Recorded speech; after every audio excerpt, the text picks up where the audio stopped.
প্রতিটা মেয়ের লাইফে সবথেকে টাফ মোমেন্ট আমার কাছে মনে হয় নিজের পরিবারকে ছেড়ে চলে আসা। আর সেই সময়টা আমার লাইফেও চলে আসছে। আমাকে আমার পরিবারের সবাইকে ছেড়ে চলে আসতেই হয়েছে। সবকিছুই একদম হুটহাট ডিসিশনে করা হয়ে গেছে। আর এই দিন কোনো বিয়ের অনুষ্ঠান ছিল না, এই দিন আমাকে বিদায় দেওয়া হয়েছিল। তার সাথে তো জামাই আদর বউ আদর করা হয়েছে। দিনটা আমার জন্য অনেক বেশি ইমোশনাল ছিল, but at the same time আলহামদুলিল্লাহ সবকিছু সুন্দর মতো হয়ে গেছে। আসসালামু আলাইকুম, কেমন আছো তোমরা সবাই? আশা করছি সবাই অনেক বেশি ভালো আছো। আমরাও আলহামদুলিল্লাহ আল্লাহর রহমতে তোমাদের দোয়ায় অনেক বেশি ভালো আছি। এই দিন ছিল 28শে মার্চ। আমি একদম ঘুম থেকে সকাল সকাল উঠে গিয়েছিলাম। ওই দিন আসলে আমার ঘুমই হয় নাই। তো আমার বাহিরে একটু কাজ ছিল, সেটা করতে গিয়ে দেখলাম বাবুর্চিরা রান্না বাড়া শুরু করে দিয়েছে। আর বাসায় এসে আমি মেকআপ করা শুরু করে দিয়েছিলাম, বাট আমার এত হাত পা কাঁপতেছিল, এত মাথা ঘুরাইতেছিল, আমি কোনোভাবেই আর মেকআপ ব্লেন্ড করতে পারতেছিলাম না। এরপর কোনো কিছু না ভেবে আমি চলে গিয়েছিলাম ফাতেমাপুর কাছে। আমি আমার চাচি বাসায় চলে যাই, মানে আমাদের পুরোনো বাসায়, কারণ আমাদের বাসায় ওরা সবাই মিলে ঘর গুছাচ্ছিল, মানে লামিয়া জয়নব মিলে অনেক সুন্দরভাবে ঘর বাড়ি গুছিয়ে ফেলছিল। আর আমরা সবকিছু একদম হোয়াইটের মধ্যে রাখতে চেয়েছিলাম। আর ওইদিকে রিয়াদেরও সকাল সকাল খদর খাওয়ানো হয়ে গেছে, মানে ওখানে যে ডালাটা দেখতে পেয়েছে ওইটাকে ওরা খদর বলে আর কি। খদর খেয়ে ওরা বের হয়ে গেছে 9টার মধ্যে। আমিও চলে গিয়েছি মেকআপ করতে। প্রায় 1:30 কি 2টার মধ্যে ওরা চলে আসছিল। আর এই দিন আমার বিয়ের অনুষ্ঠান ছিল না, বাট তারপর আমার শাশুড়ি চাচ্ছিল যে কিছু জিনিস আগে আগেই করে ফেলতে, যেমন আমার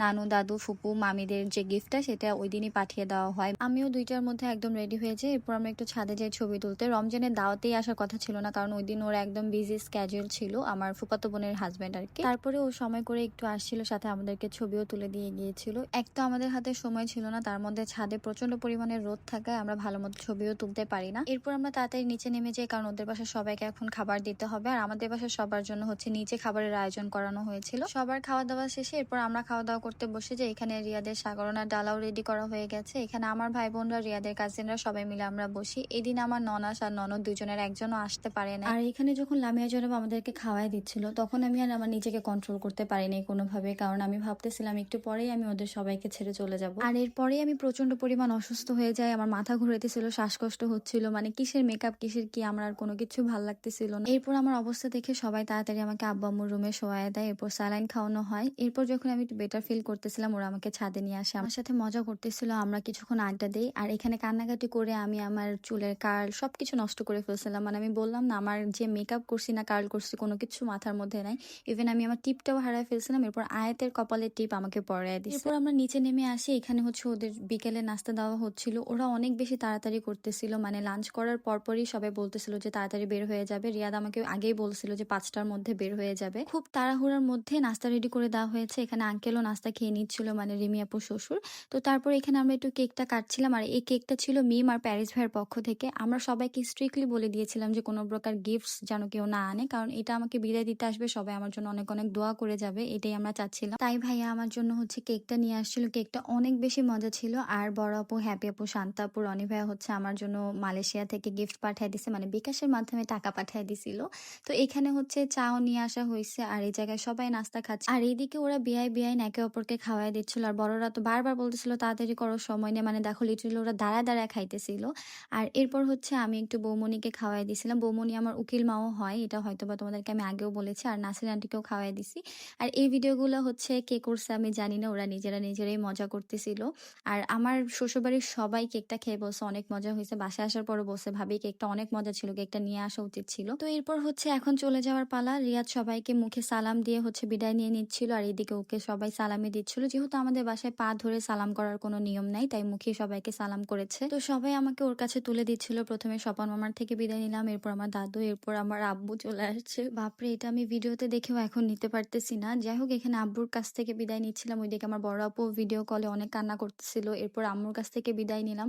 আমার আব্বু আম্মু অনেক বেশি অসুস্থ, মানে অনেক, আমার আব্বুকে দেখলেই হয়তো বা বুঝতেছে, আব্বু দাঁড়াইতেও পারতেছিল না। আমি আসলে এরকম কোনো কিছু করতেই চাইতেছিলাম না, কারণ আব্বু আম্মু দুজনই অসুস্থ। ওইদিকে আমার শাশুড়ি অসুস্থ। আমি জাস্ট চাইছিলাম আমার শ্বশুরবাড়ির সবাই, যেহেতু আমাদের বাসায় দাওয়াত ছিল, দাওয়াতটা খেয়ে আমাকে এমনিতেই নিয়ে যাবে। কিন্তু আমার শাশুড়ি চেয়েছিল আমি একটু নতুন শাড়ি টাড়ি পরে নতুন বোর মতোই আসি। আর আমার ফ্যামিলির সবাইও চেয়েছিল একটু হলুদ টলুদ দিবে, যেহেতু আমার কাবিনটাও হঠাৎ করে হয়ে গেছে। আর আমি এখন হঠাৎ করে চলে যাওয়ার ডিসিশন নিয়ে নিছি। আর ইন ফিউচার কি হবে সেটা তো আর আমরা জানি না, একমাত্র আল্লাহই জানেন। তাই আর কি এরকম করেই আমাকে উঠিয়ে দেওয়া। আর এতটুকুও আমি চাচ্ছিলাম না, কারণ হচ্ছে আমার শাশুড়ি অসুস্থ। আমি হুট করেই বলি যে আমি ব্রাহ্মণবাড়িয়া চলে আসবো, মাত্র 2 দিন সময় ছিল। আর আমার আব্বু আম্মু অনেক অসুস্থ, তারপরেও আলহামদুলিল্লাহ তারা এই 2 দিনের মধ্যে এত কিছু করছে। তো এরপর আমি একে একে আমার চাচিদের, খালামণিদের কাছ থেকে, ফুপু, মামা, মামি সবার কাছ থেকে বিদায় নিয়ে বের হয়ে যায়। আমার নানা সবার আগে বিদায় দিয়ে চলে যায়, কারণ নানা হচ্ছে অনেক বেশি অসুস্থ ছিল, নানার জ্বর ছিল, তাই নানা হলুদও আসতে পারে নাই। তাই নানা আগে আগে আমাদেরকে বিদায় দিয়ে যায়। রিয়াদকে আর আমাকে হচ্ছে দোয়া করে দিয়ে যায়। আমার নানাও অনেক বেশি ইমোশনাল হয়ে যায়। আর তোমরা বিশ্বাস করবা না,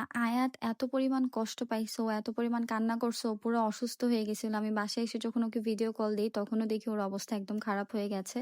তো যাই হোক, ইভেন আমার পাশের ফ্ল্যাটের আন্টিটা এসেও আমাকে অনেক দোয়া করে দিছে, আদর করে দিছে। তো এবার আমার চলে যাওয়ার পালা। সবাই মিলে একসাথে নিচে এসে আমাকে বিদায় দিয়ে দিয়েছে। আমিও গাড়িতে উঠে চলে আসছি। যদিও আমি সবাইকে বলতেছিলাম যে আজকে আমি না যেয়ে আমি যাব, আমি পরে যাব। কিন্তু আমি জানি এটা বলা আমার শুধুই মাত্র বোকামি। কারণ বিয়ে করেছি, অবশ্যই স্বামীর সংসারে আসতে হবে, সংসার করতে হবে। আমার পরিবারের জন্য আমার খারাপ লাগবে, এটাও স্বাভাবিক। আমার বড় আপু যে আমাদের থেকে এত দূরে থাকে, বাট তারপরেও যখন চলে আসতেছি মনে হইতেছিল বড় আপুকেও ছেড়ে চলে আসতেছে। আর আমি আসার পর তো আমার বড় আপু বলতেছে তুই বাসায় নেই, ভালো লাগে না, যেমন বড় আপু আমাদের সাথেই থাকে। তো যাই হোক, এখানে দেখো আমরা ব্রাহ্মণবাড়িয়ায় চলেও আসছি। আলহামদুলিল্লাহ আমরা সময়ের আগেই পৌঁছায় গেছিলাম একদম সেফলি।